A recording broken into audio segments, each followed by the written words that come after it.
We'll just see what happens. And apparently, do I need headphones? For right now, probably not.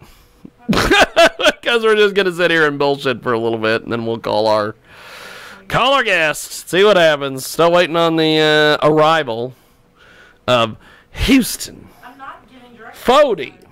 No, they live here. They live here in Hutch. I heard that guy's called in before and done this to him. Amos Sawuri is his name. And maybe I'll call him later. I don't know. I'm not giving directions. We're supposed to talk to the band Take the Day later on. And Nagarjari from Wichita. Supposed to talk to him at some point. Short Circuit, which is a name I can pronounce. We're talking to a comic creator a little bit later on.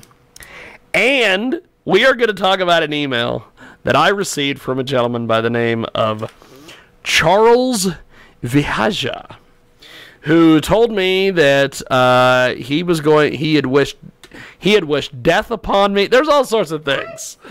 I have to read this email later on. And also, I got a and this is quite fun. I enjoy this. I guess we'll start with this. I got an email this past week. I don't even know if I still have the email. Let me see if I still have the email, because it was very impressive. I've heard of this in the past where people try to do extortion emails. I've heard of this.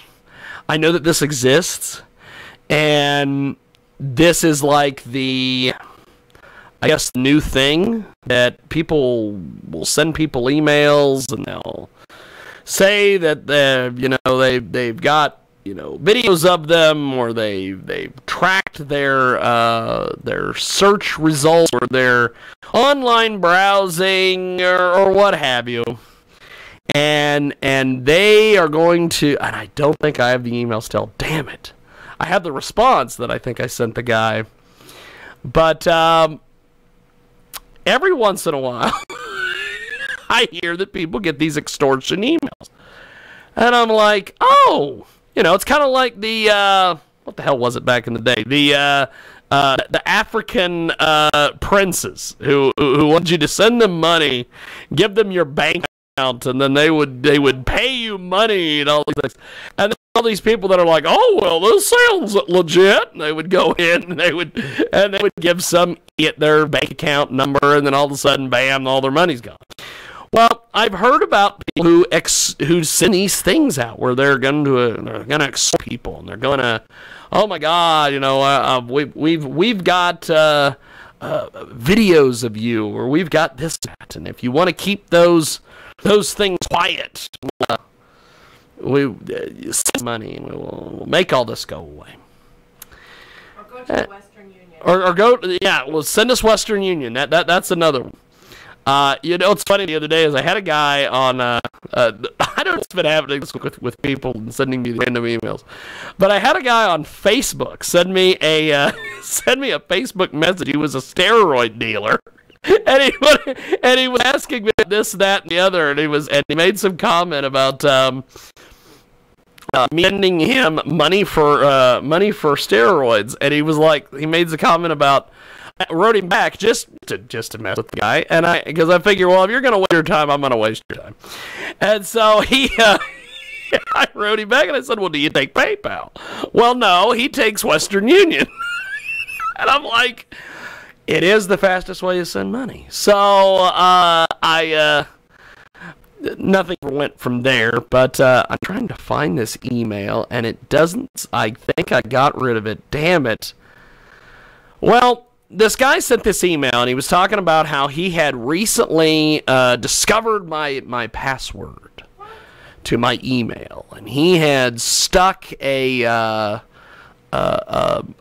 Trojan malware thing on my computer that I access my email from, which is completely ridiculous because I access my email account that I access is through a different computer than I look at porn on, because that's basically what he was setting me up for. And it's all done by design. It's all done on purpose. So the guy sends me this thing. And he's like, well, I'm going to expose you to your friends and family that you search for porn. And all these things.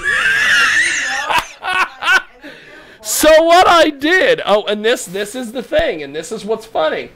So I write the guy back, and I said, you know, my friends and family already know that we interview porn. I look at porn, and I said, in fact, I not only look at porn, I interview most of the porn stars, and I know a bunch of them on a personal basis.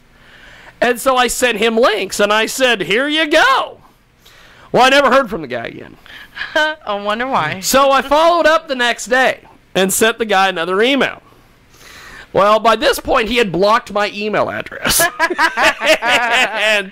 and what basically this was getting set up for, which he blocked my email address, so we never went any further. But I had a guy back in the God, what was it? The Alternicast days, Lycos Talk Radio. I don't know.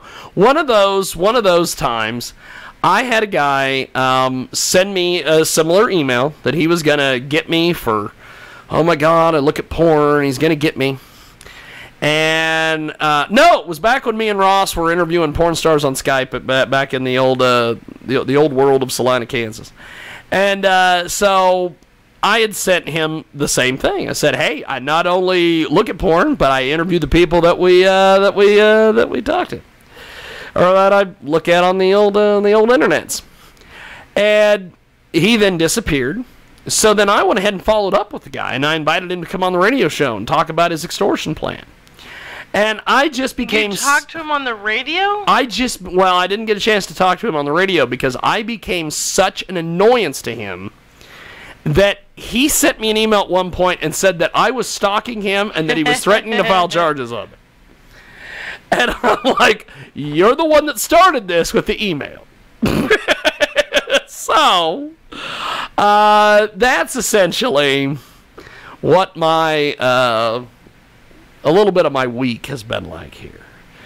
Also, we had a power outage. They did a deal on, if I got some emails from some folks that said that they couldn't access the live stream and they couldn't access the podcast and all the stuff on our app on Thursday. Well, part of the reason was that on Thursday they did a big power outage here in on the street that I live on in Hutchinson, Kansas. Now, the thing that I don't understand is that they did this for 12 hours from 6 to 6.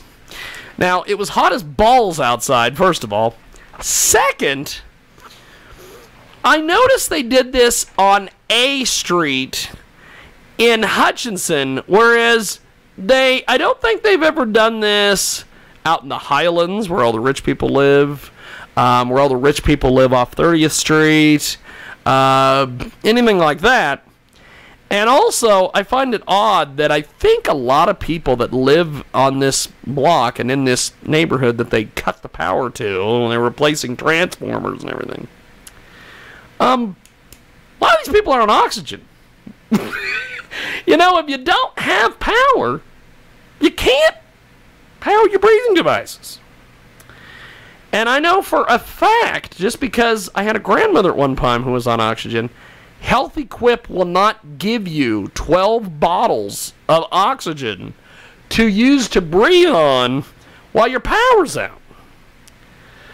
I also find it real strange that was it 3 weeks ago? They had a power outage on 30th Street where there's a bunch of retirement communities with a bunch of rich people and a bunch of other stuff. And they had Westar Energy trucks working around the clock for 45 minutes like nobody's business. They'd sent every Westar employee you could think of in the state of Kansas to Hutchinson to 30th Street to get the power back on. But on A Street on Thursday, when it's hot out and it's not the greatest income type neighborhood, screw it, we'll shut your power off for 12 hours. So we had the extortion email, we had that guy. I had the steroid dealer guy get a hold of me this week. He wanted Western Union.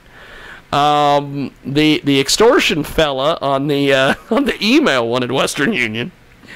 So it's been quite entertaining. Oh, and also, little side comment. I could do that later. I'll bury some of the professional wrestling folks later. We'll do that later with the 24 people, but at their second show. But we are gonna get in trouble all day today, and we are still waiting on Houston Norris, the great Houston Norris. We'll see if he actually shows up this week. He told me. He said, "I'm going to be here every single week